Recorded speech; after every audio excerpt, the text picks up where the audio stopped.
go so that you can automate full time. Good evening, everyone. We know it's 7 o'clock and we value your time, but we are just waiting for a few more people to come into the room before we start. So could we just give them another 4 to 5 minutes and then we will start. Thank you.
Good evening, ladies and gentlemen. Welcome. Welcome to CANQATE's first webinar in the series for 2023, entitled Developing an Internal Quality Assurance Framework, Lessons Learned. I am Shirma Joseph, member of the Board of Directors and your chairperson and moderator for this evening's activity. As we open today's session, permit me to share our meeting protocols. We understand that you're very busy people and that you may receive telephone calls. However, I kindly request that cellular phones be silenced for minimal interruptions. Your microphones will be muted until the question and answer segment. During the session, you can also post your questions in the chat. Please ensure that you specify the issue to which your question refers. The raised hands icon will be acknowledged in the latter segments of the webinar. We are pleased to have all of you here with us today, including Mr. Curtis Floyd, Chairman, Mr. Jeremy Williams, Secretary, and other members of the CANQATE Board of Directors, our presenter, Dr. Greg Louis Austin, and peers in quality assurance of tertiary education and training.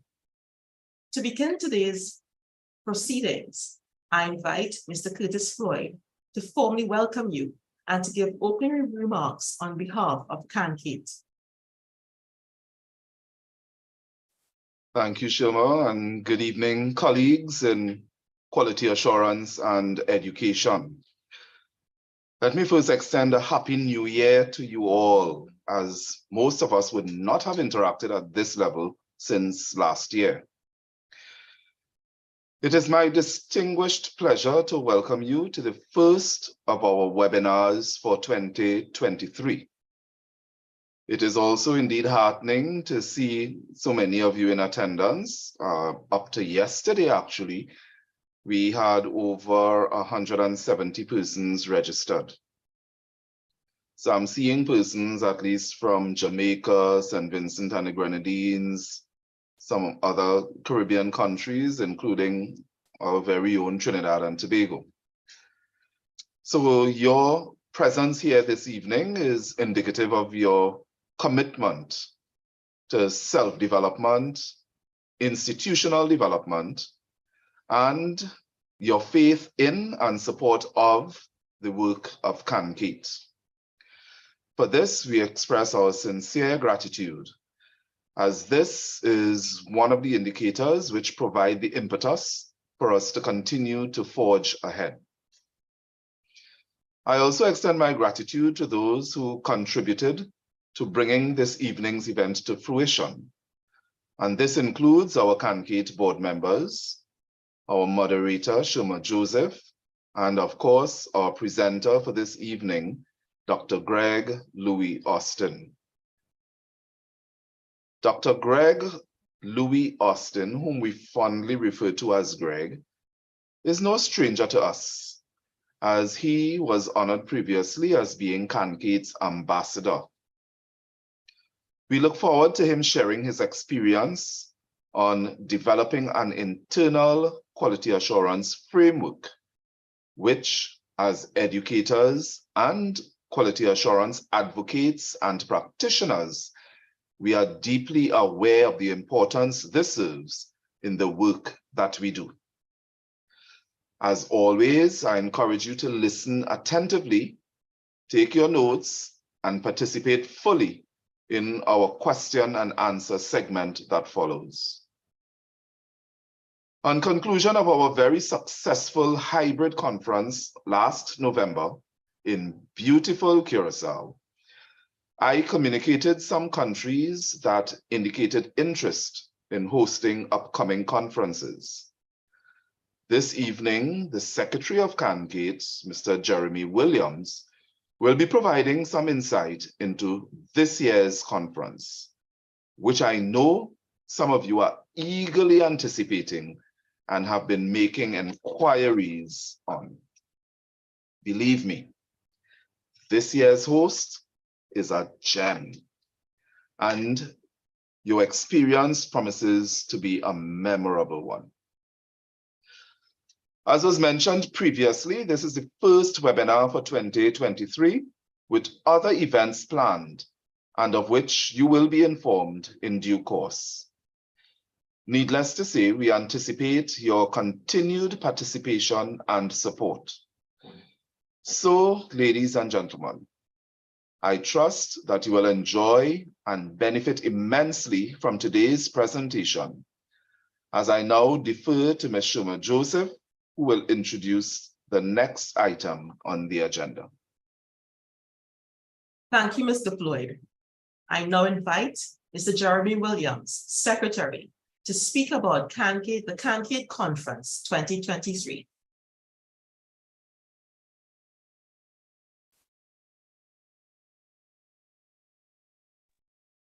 Thank you, Shoma.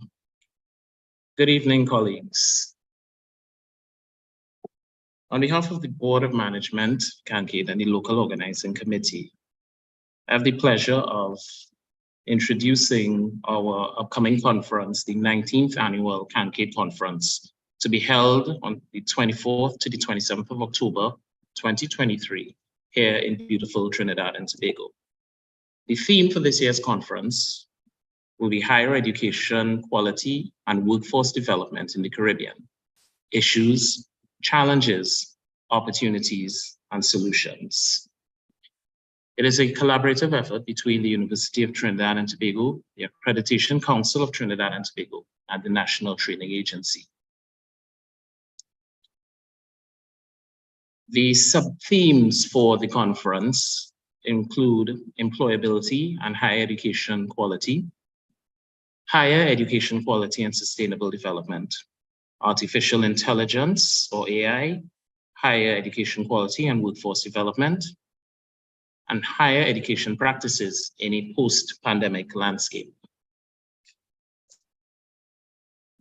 Attendees can look forward to speeches on issues related to AI in the higher education climate, flexible learning pathways in TVET and higher education, a panel discussion with educators, employers, HR professionals, and QA specialists, exhibits by educational institutions and companies involved in workforce development, and an open exhibit to students, including CANQATE's own Footprints initiative. Those of us who will be attending the pre-conference workshop, which this year will take place on Tuesday, the 24th of October, will be treated to actually 2 workshops this time. In the morning, we will have a workshop on quality assurance in ODL, and in the afternoon, a half-day workshop on AI in higher education. I purposely left the cultural and social programs for last.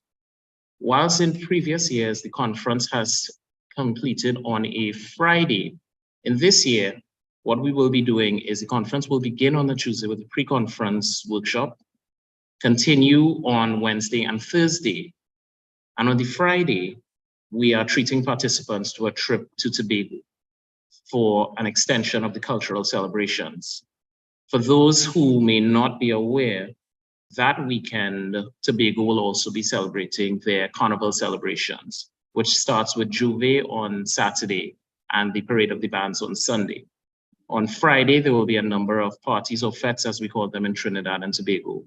And we are inviting participants to come for the conference, stay for the carnival.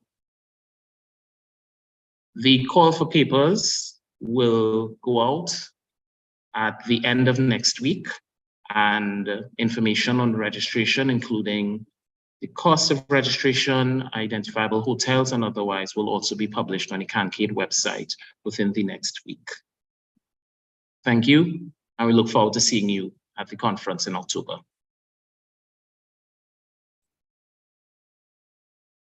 Thank you, Mr. Williams. Come for the conference, stay for the carnival. And now for the focus of the evening.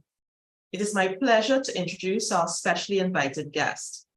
Dr. Greg Louis Austin is an educational quality assurance professional who currently serves as the Academic Standards and Quality Assurance Officer in the Caribbean Military Academy of the Jamaica Defense Force.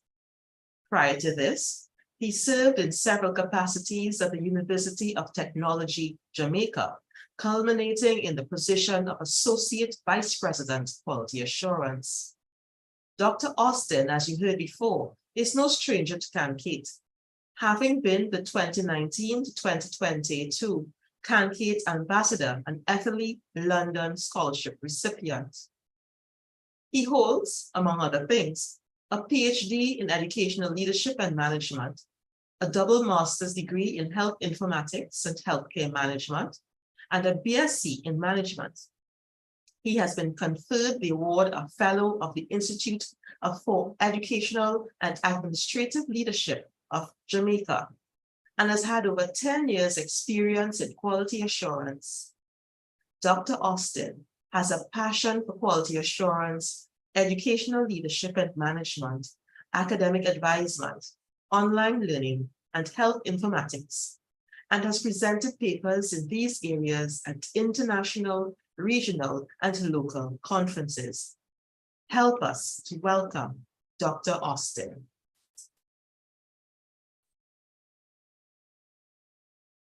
Thank you very much, Sharma. Good evening, everyone. And it's a pleasure to be here and to be presenting at this CANQATE webinar. I must thank you for the opportunity to be sharing with you just a little of what I have learned over the years. And I want to point out that this presentation will attempt to just share some of that information over the past approximately 12 years spanning two not so similar higher education institutions. I must especially acknowledge Curtis, and also I want to say hello to June, who was the person who called me, and the person who I can't really say no to. And so I thank you for the opportunity. I also want to especially acknowledge those of my colleagues who are supporting me in attending the conference and the webinar here, and those who also helps me some information that I needed, very critical information, in just cementing and confirming what I will present today. Developing an internal quality assurance framework, lessons learned. So it would be remiss of me to not highlight at this point that I think all of us realized and learned some very, very quick lessons over the past, let's say, 3 years with the, should I say, the arrival of the COVID-19 pandemic. And I don't know that I could not make mention of that, because we saw an entire change, an entire revolution, if we can call it that, of the internal quality assurance landscape, as I think we all, one way or another, literally overnight, tried to grapple with the protocols that came as a result of the pandemic. And so I want to point out very clearly that that also plays a factor in what I will present today. I'm going to go ahead and share my screen and take it from there.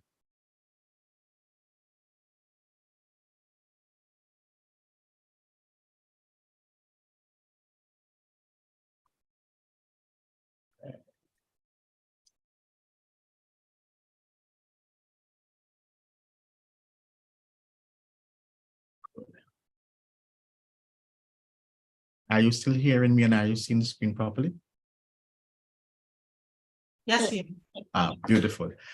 I'll crack on then. So for the outline, I'm going to be looking at just some operational parameters, just some conversations that surround internal quality assurance. And then I'll be looking briefly at the importance of IQE. Then I'll be sharing some lessons learned and providing some recommendations. And so as we go into a discussion, a conversation about internal quality assurance, we will have to also look at or mention at minimum external quality assurance framework as well. And so as we look at that discussion, we also can't help but thinking about what obtains with a sort of dichotomy between internal quality assurance framework and external quality assurance framework. What I mean by that is, originally, there was the conversation that it's one or the other, or one versus the other. So quality assurance in higher education systems comprise of both internal and external quality assurance frameworks. And so there has to be that balance. It is important to note, though, that over the past few years, the implementation of internal quality assurance in higher education was not fully in practice, I would say, when compared to the external quality assurance activities. This is evident, or this was evident, when one examines the institutional focus and culture, even as it related, for example, to accreditation. So there was this, or there is still in some areas, programmatic accreditation, for example, and that to my mind, in my opinion, and from my experience, saw a heavy reliance on the standards promulgated by the accreditation agency, in our case in Jamaica, the UCJ, setting the sort of tone for the QA activities in the institutions. What this resulted in is that institutions focus heavily on external quality assurance concepts and practices. And as the era of institutional accreditation became more prominent, what happened was that you realize a sort of shift, because what now happened was that higher education institutions had the awesome responsibility of providing the accreditation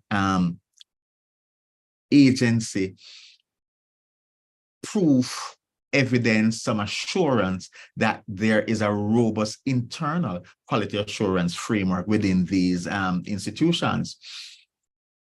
And so the sort of traditional tension that perhaps existed between internal and external quality assurance, and the sort of either or sort of culture that was there, I think gave way to one where you realize that they're actually complementary. In ensuring that you have a robust internal quality assurance system, you realize that this was bolstered by the standards and expectations of our accreditation bodies, of our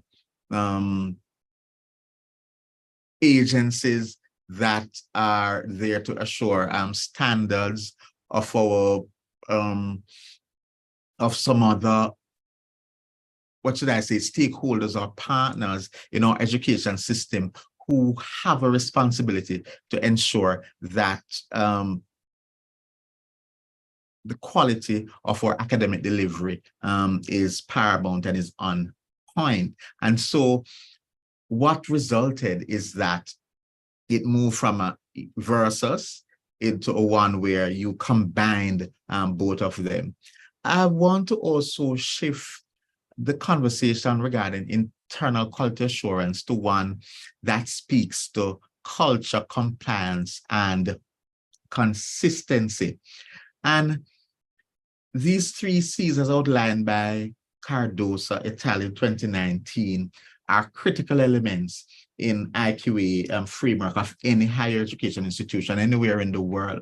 Having a robust IQA is critical to engendering a quality of a culture of quality, not only in the QA offices and named QA spaces, but also just across every operational space in the institution. What has to happen is that this sort of culture has to reside with just about everybody. The support systems, whether it is the academic management areas, the academic delivery for sure, academic support, student services, facilities management, you name it, the IQA robust test is a test that is administered to everybody in the institution. And so that culture is not only limited to QA persons, to QA officers, for example, and so on, and standards officers. It filters across everywhere, and an internal QA framework is one that assures that. And then there's a compliance bit of it to ensure that on a daily basis, every task, every event, every activity is one that is compliant, and that's the way you achieve compliance overall. It cannot be a half and half. It cannot be a situation where one person is doing it, one department is compliant and the others aren't, right? And so we'll have to also ensure that right across the board, compliance is evident. And then there is consistency, doing the right thing all the time, doing the correct thing all the time, doing the good thing all the time. And so internal quality assurance systems are bolstered by these 3 C's: culture, compliance, and consistency.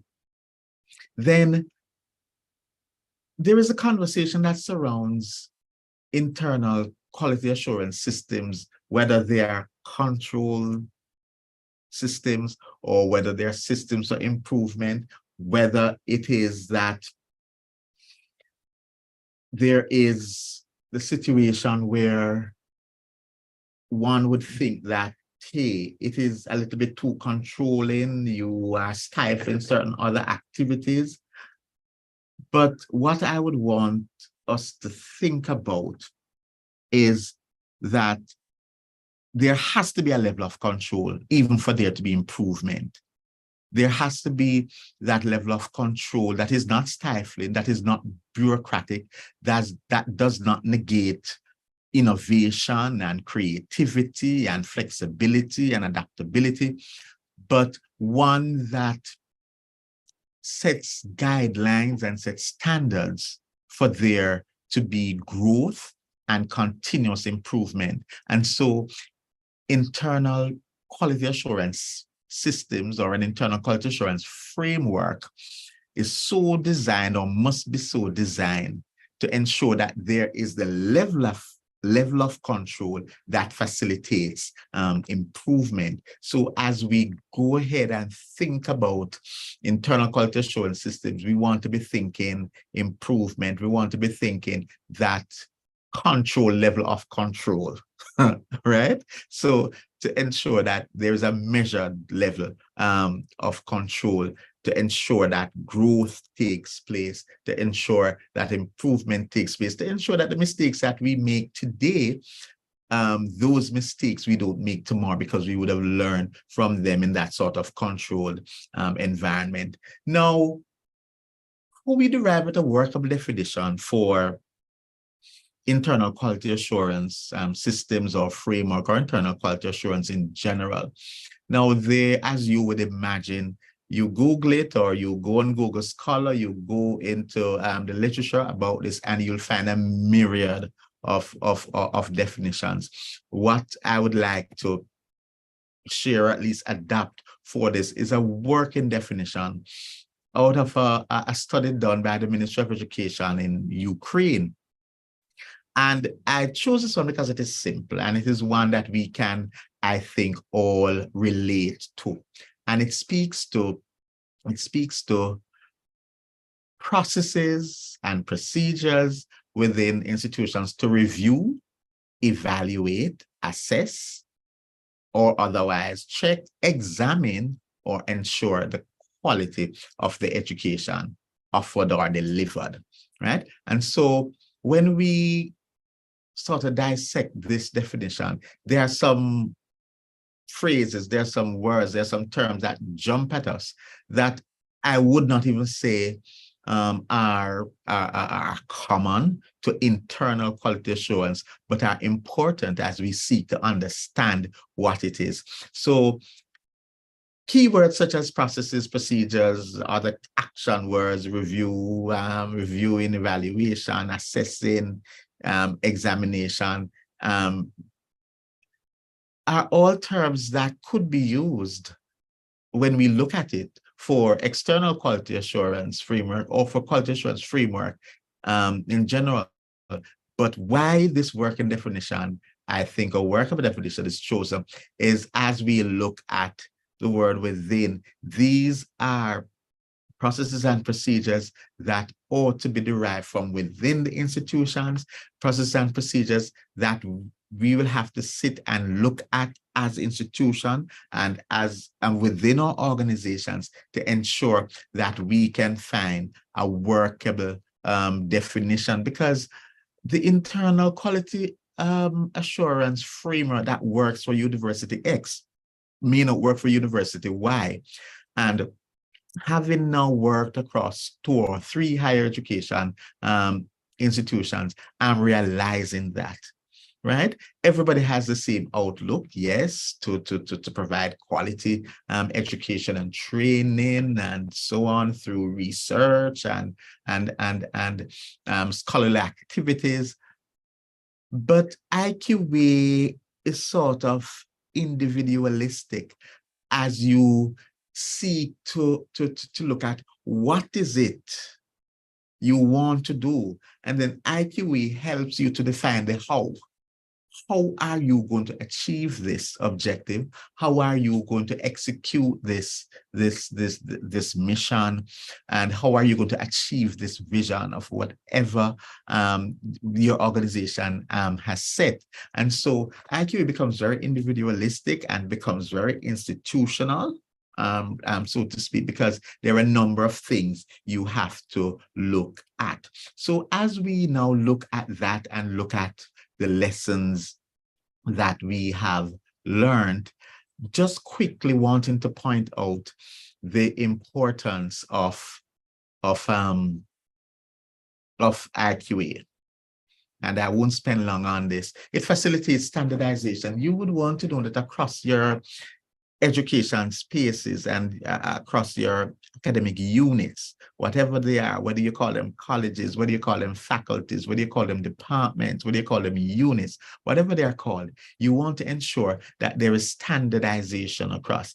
The way that evaluation is done in faculty X is the way it is done in faculty Y. And when I say the way it is done, I know persons are probably saying, but no, there are certain things that are peculiar to certain industries. There are certain things that are peculiar to certain training. So for example, the way you evaluate a nursing student is going to be definitely different from the way you evaluate a business student, for example.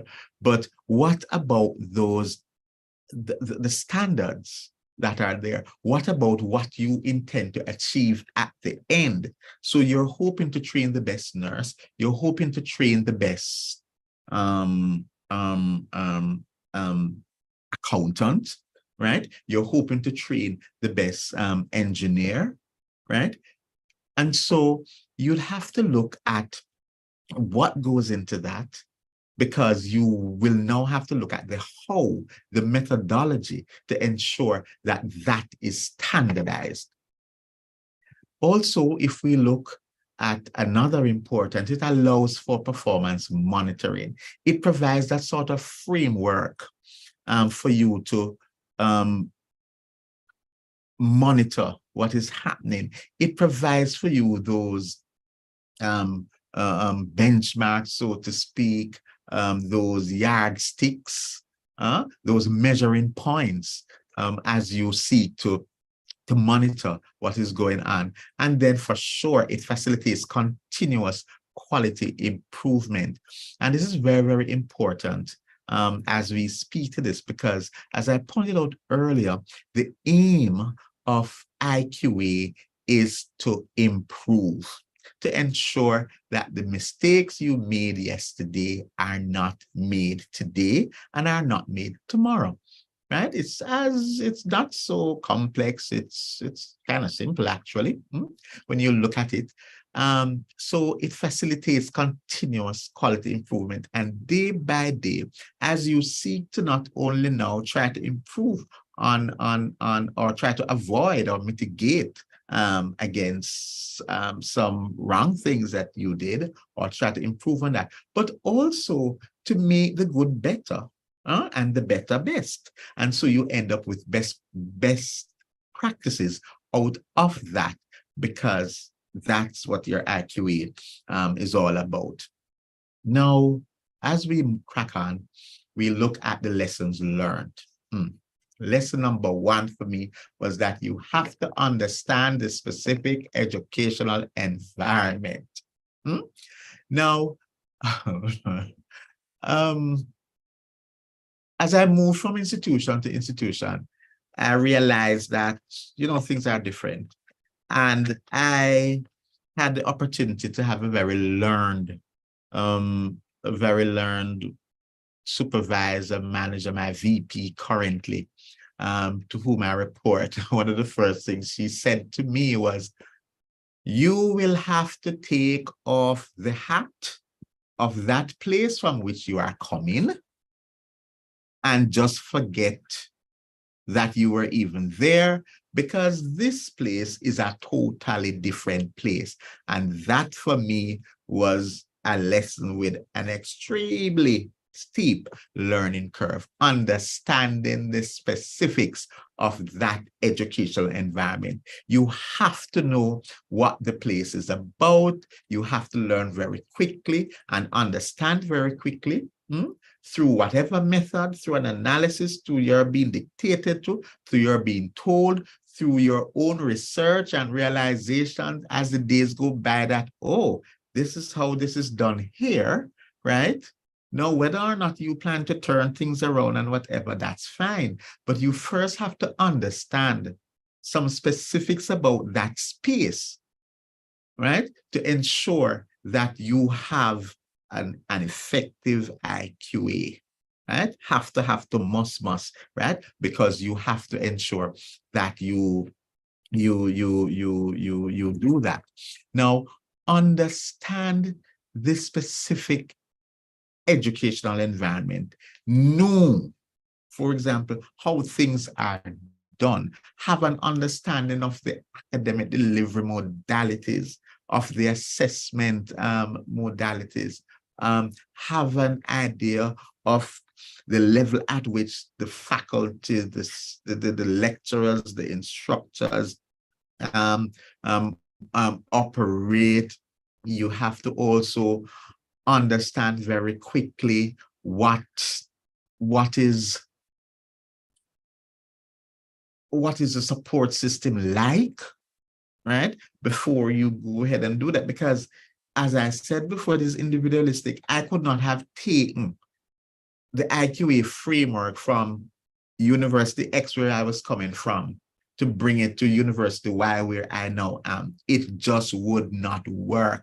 And even certain elements, when I would come now with my very, my very bright self, oh, I've done this at a university, at a place and a space that is larger and more established than where I am now. And so, yes, here I come, my bright self. No, just don't do that. Just don't try to understand what is happening where you are in that space. Also, you have to understand what obtains in terms of structure. And I will start very basic with the QA structure. First of all, you have to even look at the reporting structures of the QA officers and standards officers and the structure as it pertains to that unit, whether you call it an Office of Quality Assurance, whether you call it a Quality Assurance Unit, a Quality Assurance Department, a Standards Unit, a Standards and Quality Assurance Department, whatever it is, you have to also know that structure, because you now have to be able to manipulate that structure in ensuring that you have an effective IQA, right? You'd have to know what the support system is like. You have to know in terms of structure, how it is and what it is, what the roles and responsibilities are of the QA personnel or QA officers, QA staff, whatever they are called. You also have to look at the structure of how some other things are done. How is program development done? What's the structure for it? Do you have a defined structure? Does it take a year in this space, or does it take 3 months? What is the rigor like? What is the sort of robustness? Are you going to be subjected to a committee, a board, or whatever it is called in your space, a board, a committee, a panel? And what is the rigor like? If you're going to present a letter of intent or a proposal to offer a new course of study, what is the rigor like? What is the structure like? What are the steps that we'll have to go through? On all of that has to be known, because you would at least, or at minimum, want to have an idea of the time frame you're working with, because all of these things affect the robustness of your internal quality assurance framework. So that is very, very important. What structures obtained in terms of your evaluation? How does that go? What exactly is in place? What systems are in place? What instruments are there to assess? And what is the structure that pertains, and what is the culture it is that supports that structure? Is it that it is very student-centric, and you can actually map decision making to student feedback, or the other way around, yeah, map student feedback to the decision making? Or it is that you're in a space where, hey, the students are seen as not so much the very important people, and they're a set of very learned persons in a particular space that makes a decision in a silo. What are all of those things you have to know? And that was another lesson that was learned as I worked in those QA spaces over that period of time. Thirdly, it is very important that there is the policy environment, developing a policy. And this is important because there needs to be a reference point, a documented reference point, as you, for IQA, especially. EQA is not so bad, because you would have gotten those standards and those reference points documented from whatever organization or agency that influence, right, or that dictates the culture of that external quality assurance environment. But within your organization, right, you need to develop your own reference point. So there needs to be a QA policy. And it's very, very important that one is developed. So developing a QA policy is another lesson that was learned, because you must be able to point to something. You must be able to refer to a document. This is the policy. This is how we define quality in this space. These are our quality imperatives. These are our quality principles. Our focus is on fitness for purpose, for example, right? Or our focus is on transformation as a QA principle. And that has to be, it is very, very important that is done, because some other things that go on will depend on that, right? And once that policy is developed, once you have that reference point, once you have that documentation, you have gone a far way in setting the stage, in setting a platform, right, for which to build your internal quality assurance framework. So that is very, very important. And then you also develop standard operating procedures for your QA processes, right? And I would not even say, I wouldn't even limit it, now that I'm thinking, that is not only for QA processes, but for generally for your academic processes, right? And your training processes across the institution. Develop standard operating procedures. And what this allows for is a continuation, right, of a process that over time, as you improve, will become a best practice, right? And so it is very important that your SOPs are documented so persons can refer to them, whether it's in the form of a manual, whether you call them SOPs, whether you call them manuals, whether you call them training directives, whatever they are, you have to now ensure that you develop your standard operating procedures, and that as you develop those support your policy position. All right. So this is what the overarching policy says, and these are the standard operating procedures that support, right, or that emanate from the policy. The policy is overarching. It does not tell you much in terms of specifically telling you how something is done. So the policy, for example, will tell you that the evaluation of the lecturers or the instructors is very important, and it is important because of, right? Good. But the standard operating procedures will now say, this is how lecturers are evaluated in this space. All right.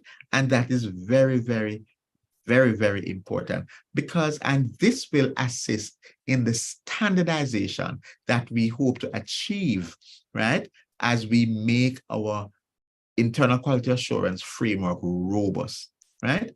Once there is an SOP that's documented, you hand it and you say, this is how things are done in this space, whether you are from faculty X, whether you're from faculty Y, whether you're from unit X, whether you're from unit Y, this is how things are done in this space. And lastly, you have to ensure that you maintain the link with what is happening outside, right? You can't just be in a silo. You can't just be developing internal quality assurance framework and systems independent of what is happening, of how the bigger picture looks. Because one of the outputs of an internal quality assurance framework or system is that you want to ensure that you are able to meet some EQAs, you're able to meet some standards that are set by some governing body, that by some accreditation body, by some licensing body, by some certification body. Good. And so we have to ensure that that is done. Good. So it is very, very important that as you link your IQA to your EQA, also what comes into play also is a link to what is happening in the industry. Because more often than not, the EQA is defined, or the EQA defines for us what is happening in the industry landscape. So for example, for us in education, the EQA would already embody what is happening in the education landscape. Good. If you're training persons for the military, right, the EQAs would tell you what military education looks like in Canada, right, in the UK, in the US, right? And so your internal quality assurance, there has to be some mapping to that. There has to be some link to that, right? And there must be the understanding that these two have to be linked, right? And that's another lesson, very, very important, very, very critical lesson that must be learned. So those are the lessons, in summary, right, that we have to look at. Ensure you understand your educational environment, ensure that you are conversant with the structure, culture, support systems that exist within the organization, that you develop a QA policy, a reference point, good, that you develop attendant to that policy or those policies, could be more than one, depending on how you look at it, or standard operating procedures, so that there is standardization, that across the institution, things are done properly, things are done of a particular quality, and things are done basically in the same way. So if you improve as an organization. It's not necessarily the case where one unit is doing well and the other unit is not doing well.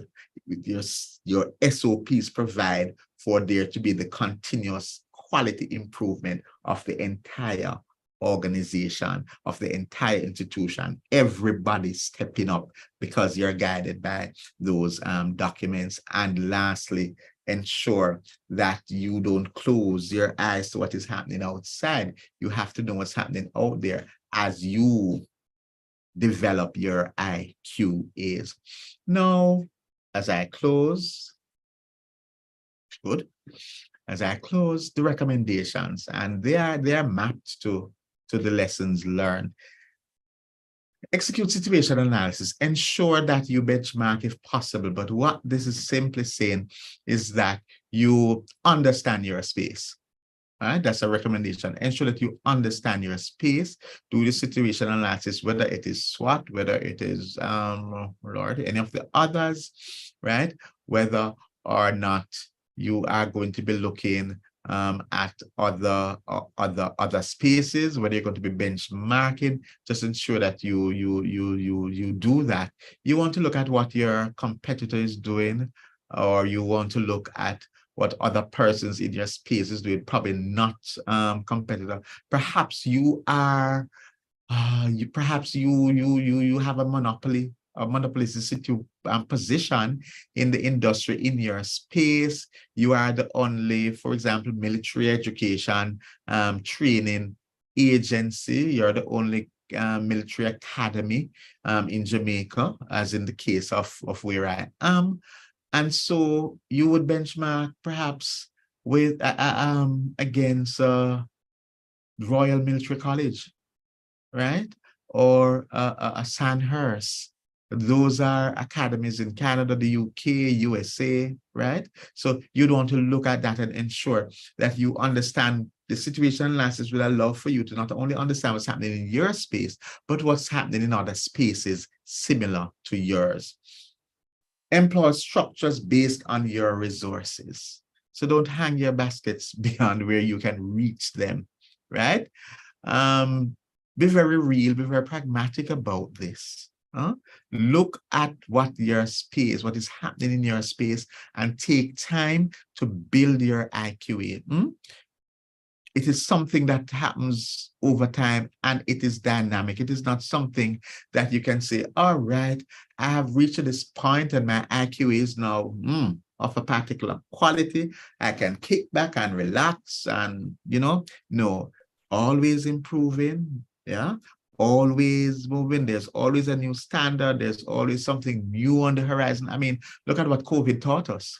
Who would think that we'll be having a CANQATE conference that's blended, that's online, who would have thought that? I mean, we all perhaps used to look forward to, buying our ticket, jumping on a plane, going somewhere, and that's it. But now, so it keeps moving. Yeah, it's a moving target. So you have to employ those structures based on your resources. Yes, and be very real about this. Don't fool yourselves, right? Just ensure that you look at what you have, you look at what you can be supported this time, and everything can be done at once. Yes, you have to ensure that you, in a very methodical way, look at what can be done today and do that today. Forecast as to what can be done tomorrow, and do not try to do what has to be done tomorrow, today. Develop an overarching policy, right? Policies are just broad, general guidelines, right? And ensure that that is done, and then ensure that you have supporting, and I put documented there. Persons have SOPs in their heads and in their brains. Yes, man. They have some gurus at this thing. You ask them how it is done, you wake them up, or sometimes even in them sleep, they reel off a process. Back, this, then this, then this. Even when they're not so sober, right? Any state you catch them in, they're able to tell you.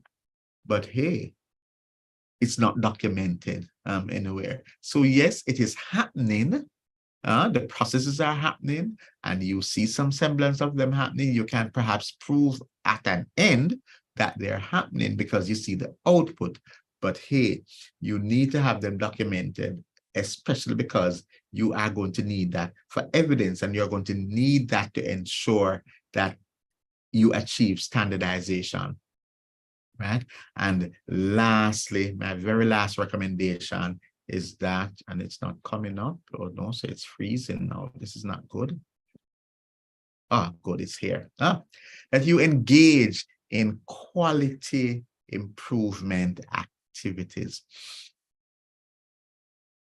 IQA is not about putting on blinders and ensuring that you're so focused about doing this that you are closing out what is going on around you.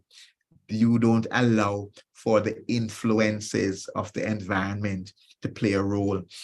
It will not work, and you will not perhaps improve the way you're supposed to improve, because what is going to happen is that you are going to limit the improvement process.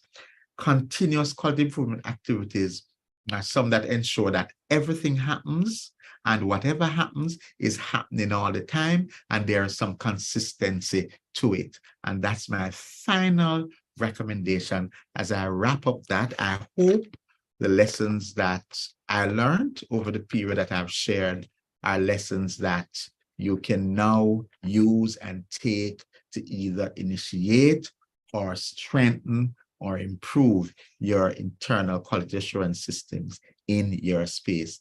Thank you very much, ladies and gentlemen. These are my references, or some of them at least. Thank you very much, Dr. Austin. At this juncture, we will now open the floor to you. You may ask your questions or share your feedback using the chat feature. When writing a question, please ensure that you specify the issue to which the question refers, or indicate your engagement by selecting the Reactions tab, then clicking on the Raise Hand icon. When called upon, your microphone will be unmuted, and you may proceed to engage our guest, being mindful to ask precise questions, thus ensuring that we entertain as many participants as possible within the time allotted. Participant feedback shall be placed in the chat and entered into the feedback form that will be circulated. In the event that there are questions that cannot be answered because of time constraints, these will be addressed and sent to the registered participants via email.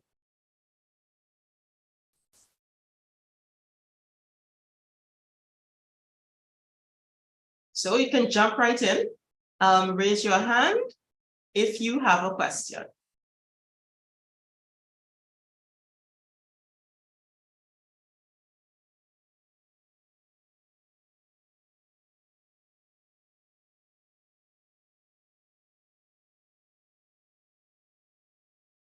To get the ball rolling then, Go ahead. Okay, go ahead. I have a question for Dr. Austin. In your experience, having been to a number of different types of organizations and so on, working in quality assurance, what is the largest tension largest tension between IQA and EQA?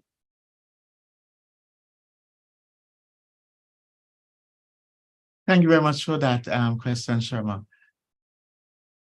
What I realized is that the largest tension is the feeling by some persons within the institution or the organization that, you know, here is an agency, a body, an organization, even though having the right to do so or the authority to do so, but sort of imposing on us certain things that they perhaps know, or at least that's the thinking, that are not quite achievable. So I've heard questions or persons within the organization ask questions like, or make statements like, they clearly have not worked in a university before. They don't understand the size of the university. I wonder if they are sure that they know that this is a young university, or this is this type of university. And so that tension of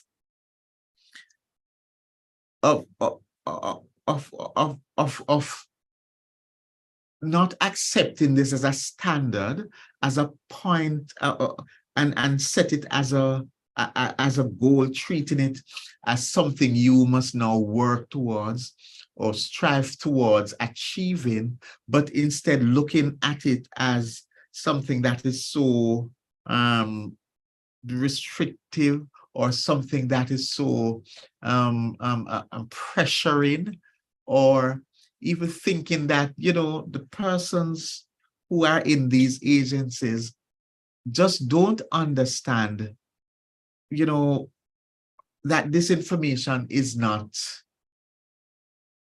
information that we think is necessary for them to know at this point. And so I realized that there is this sort of,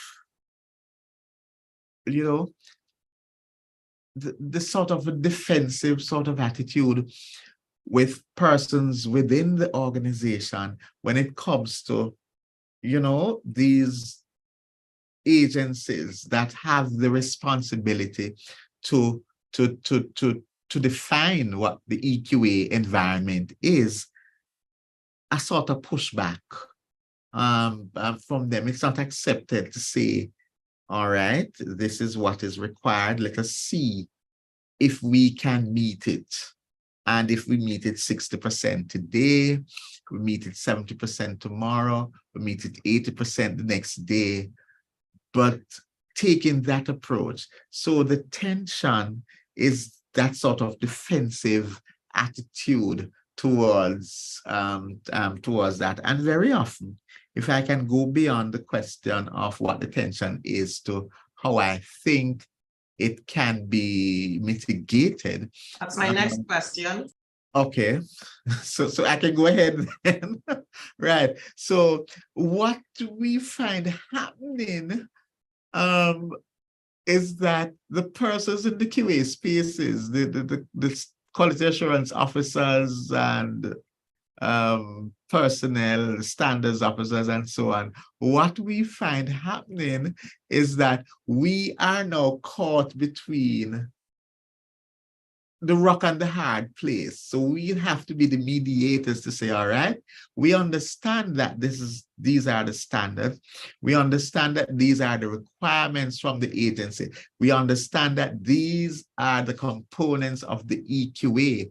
And what we now will have to do within the organization is champion some activities and ensure that we develop a culture within the organization where persons will appreciate that, hello, this is the standard within the industry, right? It's not only here that it is required, but every other space similar to ours across the world, this is how this is done, and getting them now to understand and bringing them up to that part to say, this is what is acceptable, and this is how we are going to achieve that. So there's no need to be defensive necessarily. What we have to do is to channel that energy into finding ways, right, of developing, improving our IQA to sort of meet the standards of the EQA. That so the onus therefore is from your answer there is some action on the part of the institution internally. Yes. But from the institutional perspective, what would you say to the EQA? We say EQAA. What would you say to the EQA to help you do that and mitigate against that tension? The External Quality Assurance Agency from an institution, what would you require from the EQA to tame that raging storm? Of course, most of the times,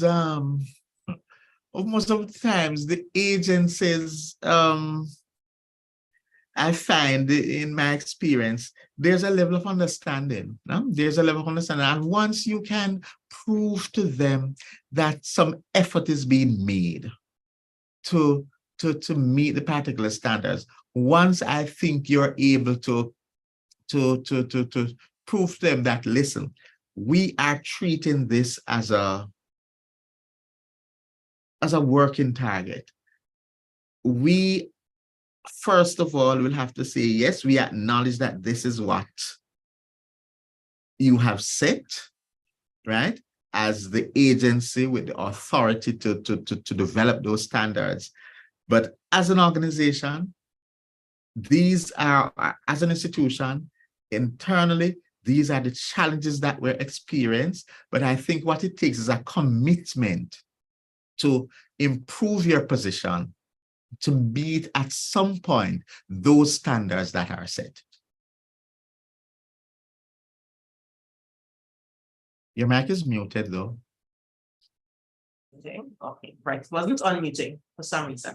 Yes, your answer reflected a conversation I had recently with a foreign partner and talking about criteria and standards from the External Quality Assurance Agency as aspirational, that the institution can work to over time, surpassing and that sort of thing. Yes, I'm not seeing any questions in the chat. What I am, June, I'm seeing Mr. Palmer has his hand up. Mr. Palmer, please, I will unmute you and you can wait 1 second. Can someone unmute Mr. Palmer? Thank you. Thank you. You're hearing. Thank you. Thank you. I must thank the hosts for such a very informative session. And the question that I have is perhaps a combination of comments and a question at the same time. But I would first like to start with introducing myself. My name is Ambrose Palmer. I am the principal of micro corporate training in Trinidad. Actually, the previous discourse sort of dovetail into the question of retention. My question really relates to the concern with limited resources, particularly for small institutions such as myself.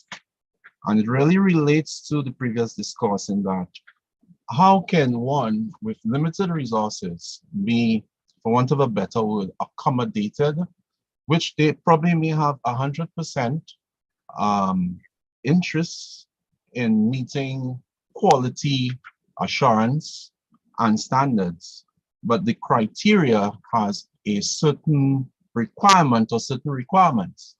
And perhaps that institution may not be able to meet these requirements in the way that they may have been laid out. What kind of accommodations, for want of a better word, that can be put in place to assist or to encourage such institutions to meet those criteria?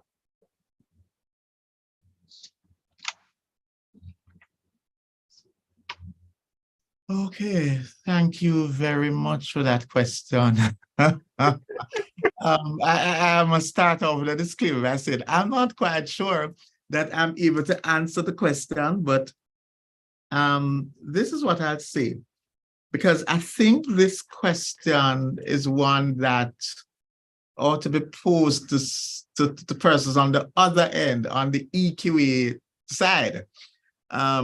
I'm on the IQA side as a quality assurance officer within that institution. But the scarcity of resources is a real one, and it is not common only to small or smaller institutions, even though, of course, by virtue of funding mechanisms and so on, I think by and large, some smaller institutions are a little bit more stretched than some larger ones. But I'm not quite sure that I can speak to the accommodation by the EQA. The EQAs would have to now tell us how they can be accommodated. But having had some of those challenges, or having experienced some of those challenges, I can perhaps relate to an instance or two where that happened. And how I will answer that is what we did internally as the institution to facilitate what I could refer to, as you put it, as an accommodation by the EQA.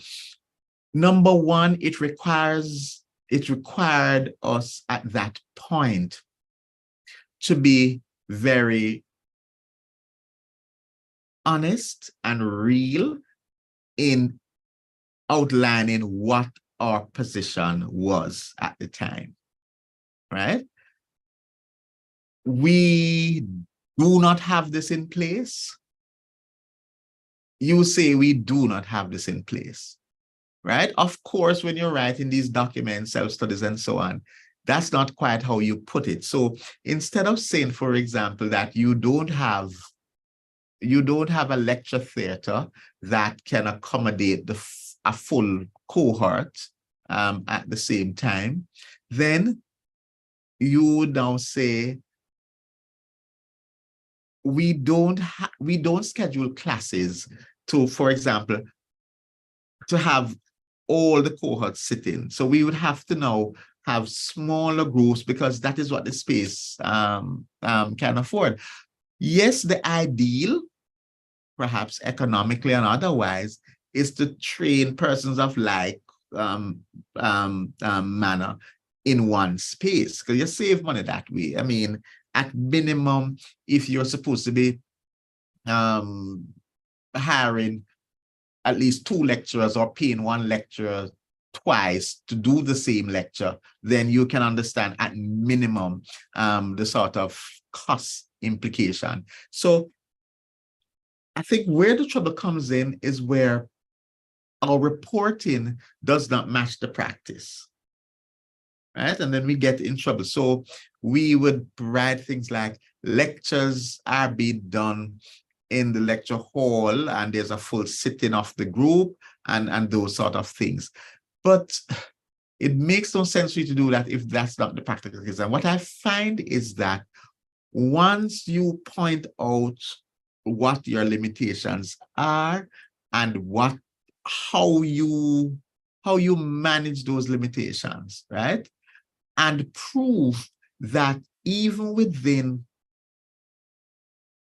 an environment of scarcity of resource, you have put things in place to maintain a particular quality. I find that it is accommodating. Now, of course, if it is something way out. So I remember, for example, one of the last things was that the whole area of yes, good. Practical example.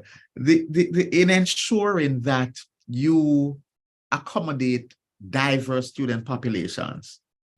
If I'm supposed to highlight an example of the special abilities communities. So something as simple as they're saying that if you have more than 1 story, 2, 3 upward story buildings, you ought to have a lift, right, to take persons who may be users of wheelchairs.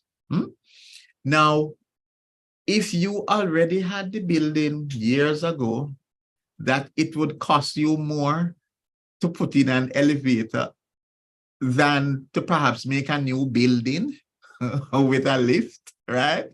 Because perhaps in order to put in the elevator in the old building, you would have to renovate and strengthen the entire building. It's like building a new one. Now, what you could simply do is demonstrate that, listen, from this point onwards, it is our plan that for the buildings that we're going to build going forward, there is a plan, a developmental plan, whatever, that will have that. But not only that, for the buildings that exist, you ensure that the common spaces on the ground floor have that, and that you ensure that there is a lecture room, at least one on the ground floor. And you ensure that the schedulers and the timetablers now are careful to ensure that persons with these special needs are accommodated in classrooms and in spaces on the ground floor. Demonstrate that all your academic management spaces, your student offices, your faculty offices, and so on, are on the ground floor of the buildings and so on. These are ways, and I find that once you are able to ensure that, listen, we have these limitations, but this is what we do to ensure that quality is maintained, there's a certain level of accommodation. I sincerely hope that helped, Ambrose. Yeah, thank you very much. You're welcome. Thank you very much. We now have a question from the last question from Dr. June Wheatley-Holness. Oh, okay. Good evening, everyone. Thank you so much for that really informative presentation, Dr. Austin. Nice. My question is, well, during your presentation, you indicated how important it is to have a quality culture. So my question is, how do you go about developing a quality culture within an institution? Huh? Can I start by saying it is hard? And can I also second that by saying that it takes time? It doesn't happen overnight, and I think the simplest way to do it is to try, first of all, to get persons to understand that everything they do affects the quality of the output. And by that, I mean, number one, we have to ensure that persons understand that, hey, I may not be a lecturer or an instructor. However, as one of the ancillary workers who has the responsibility to ensure that the space, the learning space, the physical learning space, is conducive to learning just by it being clean, and just by it being clean, yes, and just by it smelling good, for example. And if across the organization, everyone understands that what I do affects the very image of this space. What I do affects the quality of the students that are being trained. I am never, ever going to stand before a group of students and teach them anything. But if I don't do what I'm supposed to do, nobody would be able to stand before the students, because that learning activity is going to be affected negatively because I didn't do something I'm supposed to do. Getting persons to understand that what I do is important and is important enough to contribute to the quality of education that is offered in this space is extremely critical.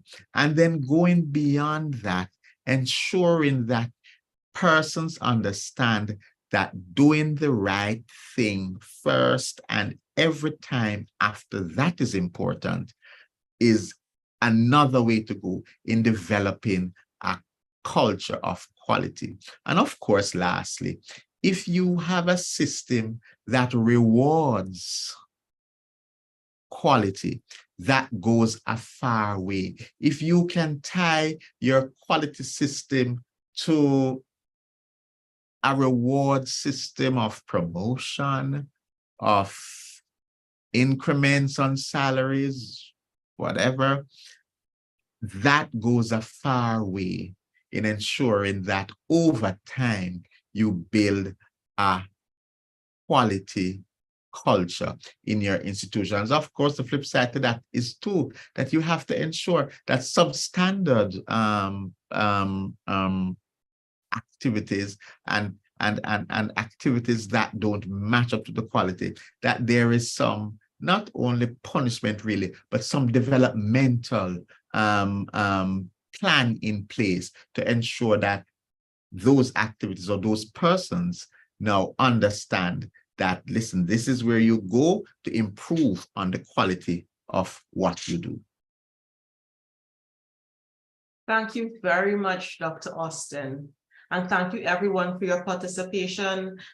Even people asking about the recording. The recordings are found on the CANQATE YouTube channel. So, you know, it's there. You can go up and download it and for your edification. Ladies and gentlemen, we have come to the end of CANQATE's first webinar in the series for 2023. I am sure that this was a great refresher or some new information for some persons. And this included the internal or external quality assurance framework, the tensions are changing over time, to complementary systems, to systemic cultural consistency rather than compliance solely, controlled improvement, key elements of an IQA, process, procedures, reviewing, evaluation, standardization of units, performance monitoring, and evaluation. There was also the importance of fitness for purpose and understanding context versus conceptualization, development of SOPs, and linkages between the IQA and the EQA to ensure systemic change. Today will not be complete without acknowledging those who made this event possible. So on behalf of CANQATE, I would like to express our sincerest gratitude to our speaker, Dr. Greg Louis Austin. Thank you for your generous contribution of your time, knowledge, and willingness to facilitate this webinar, and for sharing your experiences with us this evening. I trust that the representatives of post-secondary and tertiary education institutions will implement the points discussed today.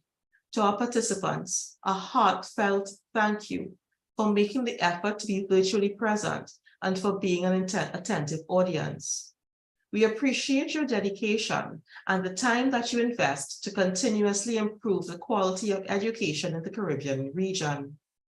I also thank the staff, the members of the board and those who played supporting roles in planning or contributing to this event. Ladies and gentlemen, it was a pleasure being your chairperson and moderator. I wish you good night and we look forward to the next webinar. Thank you very much.